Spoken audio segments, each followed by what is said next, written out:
Baywatch has already worn so many hats in these 3 seasons, but there was one abundant resource they hadn't quite tapped yet, and that's some good old-fashioned magical Native American plots. This episode'll fix that right quick. Here we meet Bear Sutter, and in case you forget that he's Native American, this episode is gonna remind you constantly. The white man may have taken our land, but they will never take our stock footage. That's adorable. It's too bad that deer came here to build condominiums. Meanwhile, Eyebrows and Slade are driving their dune buggies on the beach. If they catch me, I'm history. Why are all of Baywatch's newest recruits the worst lifeguards ever? Like 2 episodes ago, Eyebrows was crowned Rookie of the Year. I can see how hard it is for Mitch and Garner to catch them though, seeing as how they're seen later just sitting casually with their dune buggies on a crowded beach.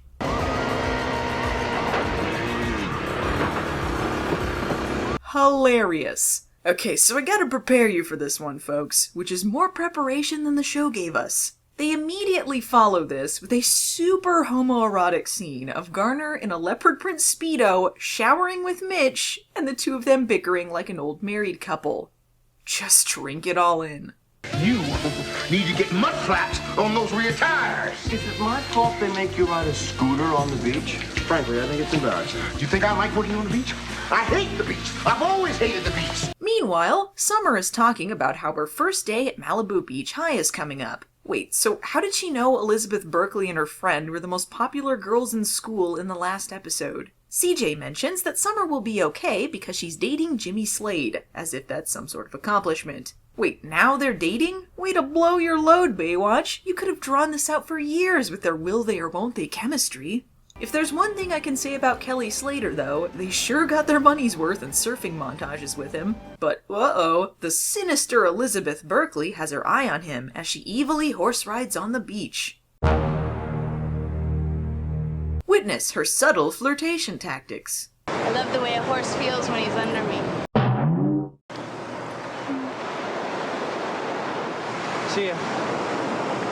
So I don't remember if I read this somewhere or if I'm just an astute guesser, but Showdown at Malibu Beach High reeks of backdoor pilot. Following some of the setup from the last episode, we're introduced to our standard set of high school characters surrounding Summer, Slade, and Eyebrows. The bitchy popular girls, the token ethnic person, this guy who they tried to pretend was Eyebrows' rival and Rookie of the Year. None of which really matter since this is the last time you ever see them. Add on the element of Pamela Anderson being a coach at their school for some reason, but only for this episode, and it all sort of seems like an idea that never really took off. Also, I'm sorry, the kind of party you've only heard about ends at question mark?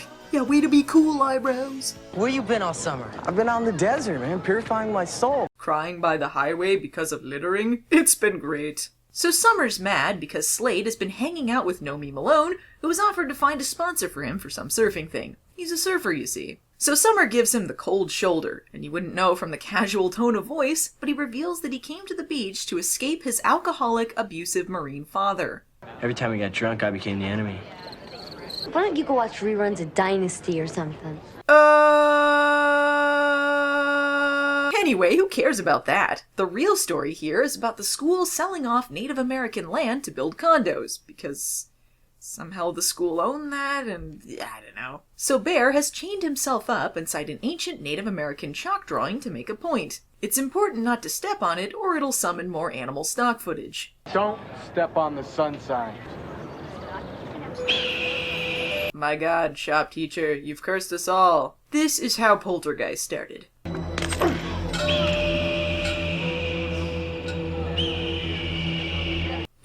Is that all it does? Just fly around up there? Meanwhile, Garner has transferred off of beach patrol and into an office after his bickering match with Mitch. But, haha, office work is boring! So, did he not have paperwork when he worked on the beach? True story. The reason Garner's character was working the beach was because his captain was giving him shit work after he broke his nose for taking credit for a case he solved.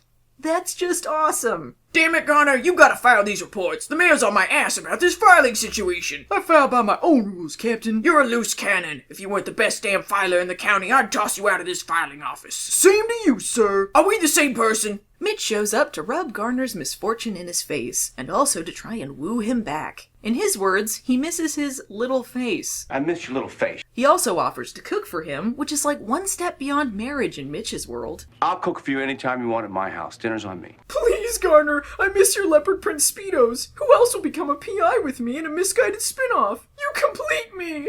So, whoever decided to give Slade here a big emotional scene with his abusive father, big ups! That was a good move! Look, I'm going pro soon. When I make enough money, I'm out of here. Maybe we'll go to Hawaii or somewhere. I don't know. I don't care. Just take the job. Surfers are the scum of the earth! You want to be like that Kelly Slater? Huh? A beach bum? Oh no, now what will I use as a crutch to make up for my acting? Let's see what Bear is doing. Every day I come to this sacred bluff to form the Y in YMCA, but the rest of the village people refuse to come. So Bear, Summer, and Eyebrows have to convince Principal What's-His-Face that this random area next to the highway is sacred Native American land and stop the sale. Can you give me any hard evidence?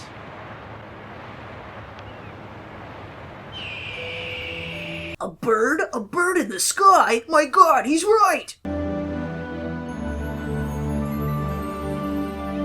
Can you give me any hard evidence? Yep, pretty much magic! Yep, this is some bullshit. We saved the school! Hooray! That's not what we were... Okay, yeah, we saved the school. It's cool Slade was able to magically repair his surfboard so that potential sponsor could see him. Okay, this time the asshole's on him. I can't believe you're jealous. I just made out with... Oh yeah, right, we're dating. On Baywatch, sequences of events don't matter. By the way, if you were invested in his love triangle with Elizabeth Berkley and Summer, his surf sponsorship, or his abusive father plot, none of them are ever brought up again. Well, the episode's got 10 minutes left and it's not cluttered enough. We might as well randomly throw in an anti-huffing message. The stuff may not be illegal, but it could kill you. Suddenly, I'm part of this plot. Eyebrows gets a talking to about not taking the cans away from the dipsticks at the party, and he fesses up to his dune buggy ride on the beach. Clearly, the Rookie of the Year has fallen from his pedestal. You're not gonna do anything? No. But when I tell Garner...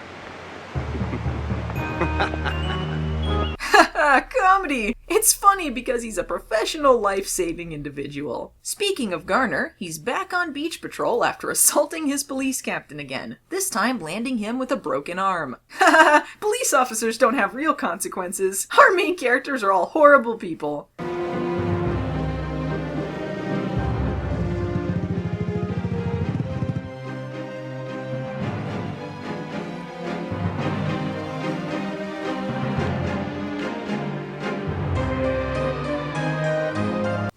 Did Garner murder them?